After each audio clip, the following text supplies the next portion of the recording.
They called him Black Hercules, and for good reason. Ken Norton was a legend of the game who tripped up Ali on 3 separate occasions, breaking his jaw and stumping him in all of their bouts. Ali just couldn't seem to figure him out, and many others struggled to do it as well.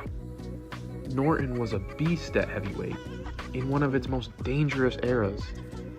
Norton thrived here because his style relied heavily on the crossguard, a style or defensive guard that I'm sure followers of my channel would recognize, as I've made a video breaking down the lost art of this legendary style.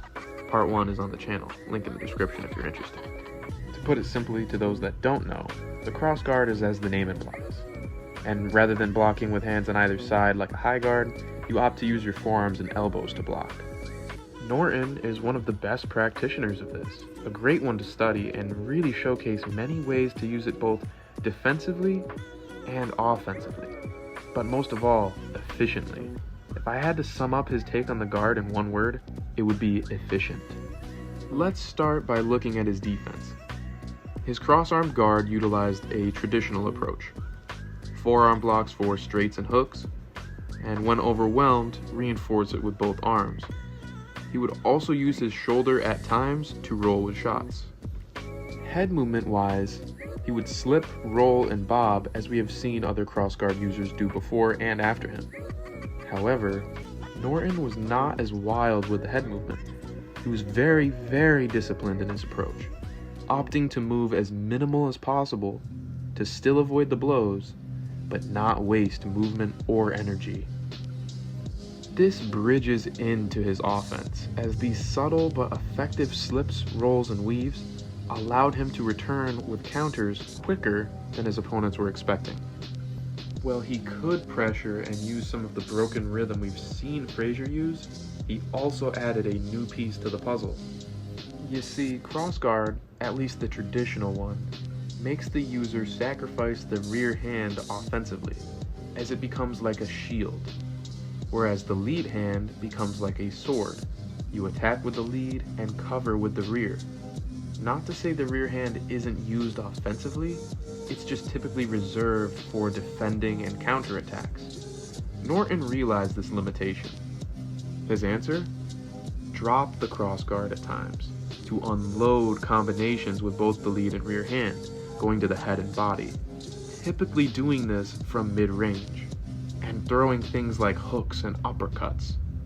He did this until he finished his opponent, the round ended, or he simply decided to stop pressuring and return back to the safety of his crossguard. So why is the use of his rear hand so important? Well, you have to understand that back then, many understood the crossguard being a lead hand focused system, so they might not have expected a rear hand, or at least not in the way that Norton decided to deliver them. In terms of the crossguard, the rear hand was typically used most in close range. When smothering an opponent up close, it's easier to sneak it in safely and can help you position yourself to deliver the next shot. A good example of someone who does this, and someone I've talked about before, is Henry Armstrong. But Norton could do it too.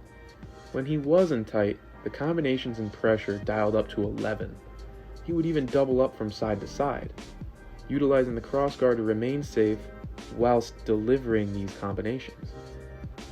In his career, utilizing all these things against certain types of fighters, it worked for him to astounding success. I mean, he stumped the great Ali.